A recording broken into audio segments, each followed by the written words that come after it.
Spin it wide. Use the width. Spit it! Can't you see those two defenders blocking that passage? Oh, no, I didn't see them. Are you blind? Do you need glasses? What an angry guy. I don't even know why he bothers. You! Off! Applaud. Just because referees never lose their temper doesn't mean you can.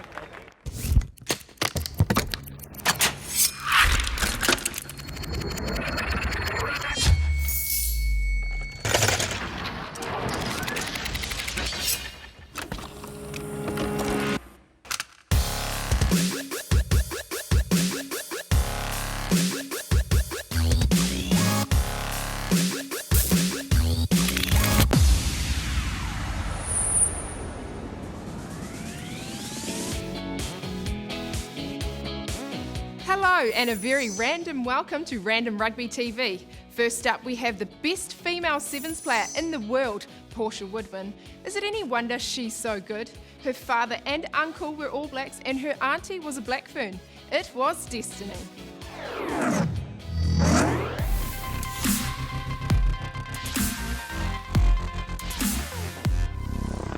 Single leg stance. Hold the ball.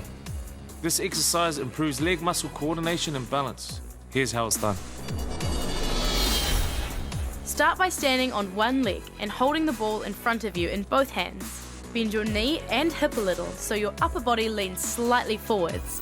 When viewed from the front, your hip, knee and foot of your supporting leg are in a straight line. Always keep the hip and knee of your supporting leg slightly bent. Keep your balance and hold your body weight on the ball of your foot for 30 seconds. Then, change legs and repeat. Keep your weight on the ball of your foot and your upper body stable and facing forwards. Do not let your knee buckle inwards or let your pelvis tilt to the side. Do 2 sets of 30 seconds on each leg.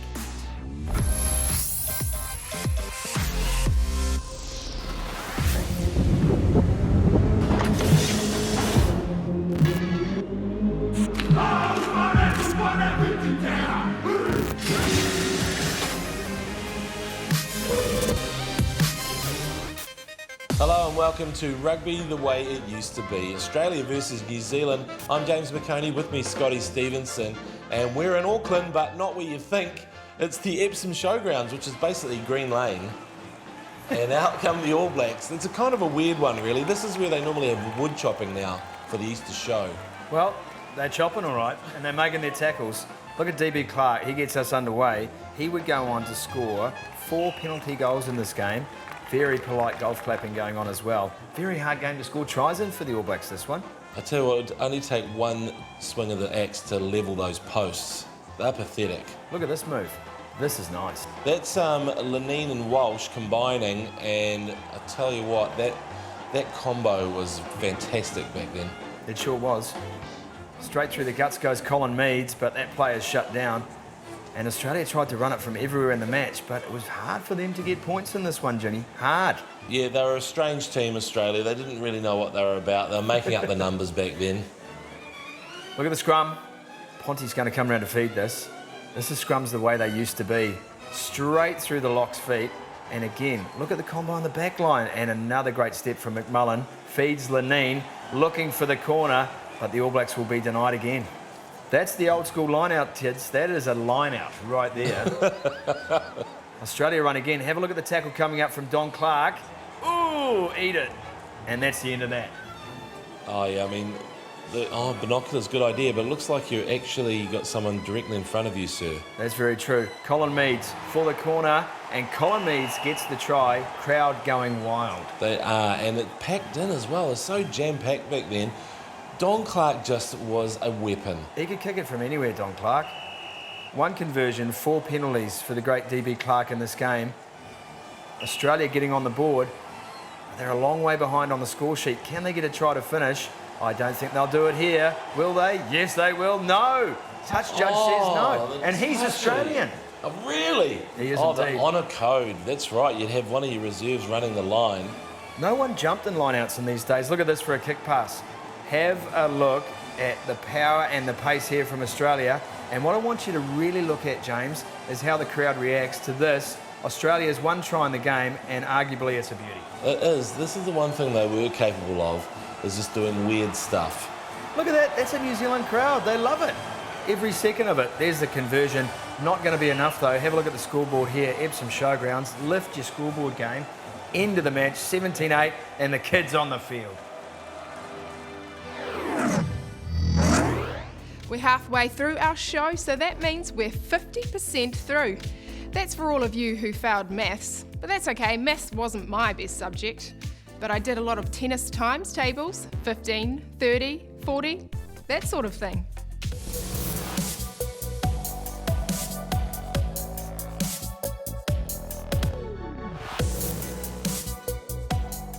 Today I'm going to really blow my shoulders out with the dumbbell front raise.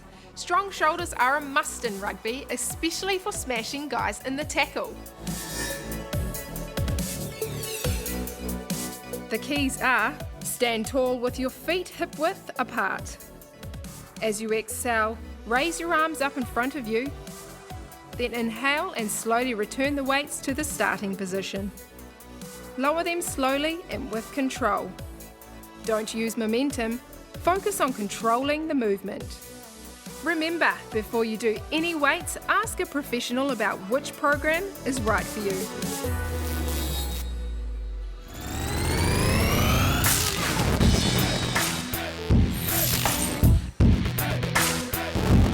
Sitting here waiting for Eric Rush and Sonny Bill Williams. I'm going to have a little bit of a chat with them, and I'm going to see if the Master of Sevens, Rushy, can give Sonny some tips. Now, Rushy, you're the Master of Sevens. How do you rate Sonny's sevens game? He's always been a good sevens player. He's just got to learn how to handle titch. That's the secret in that team, is just getting on with titch and eating the right food. What tips can you give him to help him out? Don't make him angry. Don't sneak out to McDonald's. And if you're going to have an ice cream, do it way after hours. Is that what you did? Yes. I was 39 and I wasn't allowed to have ice cream. It was pretty dark. And what about on the field? Can you give him some tips on the field? I thought he went well, actually, for some of his first tournament ever. You know, it's when you're playing against those South African boys and those Fijians, there's some speed out there. And, you know, in 15s you can hide away a little bit, but not on that paddock, mate. There's nowhere to hide out there. Do you see any similarities between the two of you? I think we're built pretty much the same, you know. A bit of an athletic looking type in my days too, but... Same abs. Yeah. Would you like to be doing what Rushy's doing one day, son? Passing on your knowledge? You know, I have been in a few teams and I guess picked up a little bit of knowledge, but I'm not too sure if I've got the communication skills of old Rushy. Yeah. So, yeah, time will tell, I guess. You just get grumpy, man. Those kids listen. Yeah. Did you watch Rushy on the field back in the day? Yeah, I seen Rushy run around, underselling himself, I think. Telling him he just picked up the rubbish, but he picked up the rubbish and turned it into gold sometimes. Scored a lot of tries out there, so... I mean, 39 seems quite old, right? So how did you last so long? I think it was down to titch too, you know, all those trainings and you know, unlike a lot of guys, I never made New Zealand teams when I was young. And so when I got there and I had the black jersey, I was like, far out, man, I'm staying here for as long as I can. And that's why I stayed. I had plenty of chances to go overseas, but, you know, money's not everything. Yeah. It's right up there with oxygen, but it's not everything, eh? You still do need it. But, yeah, I just wanted to grab that jersey and stay there for as long as I could.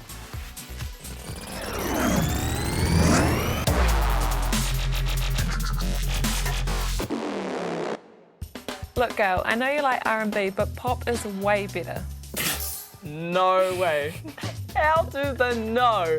You got Chris Brown, Ludacris. Oh, girl, don't get me started. No way. Hell to the no. Name one good person that is a pop artist. Look, Taylor Swift.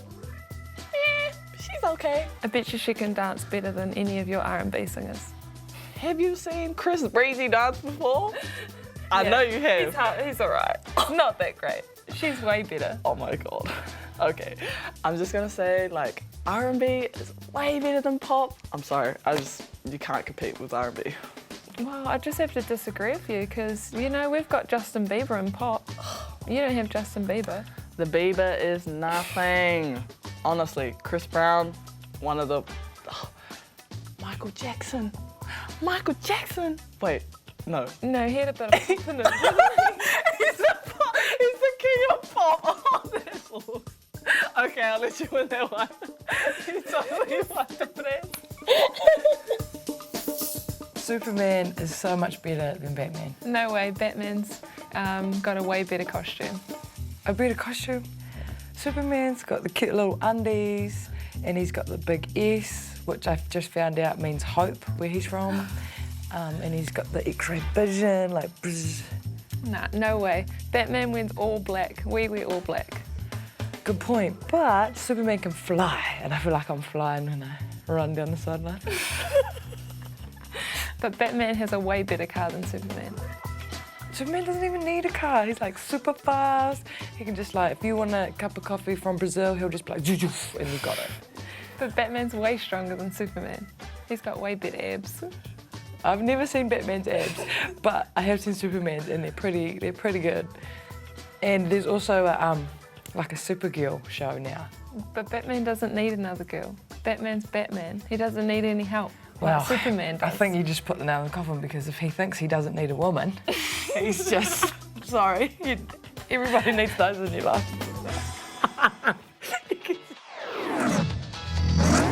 Well, that's the end of our show, but it's not the end of the world, because we are back again next week. In the meantime, go and watch it again on randomrugby.co.nz.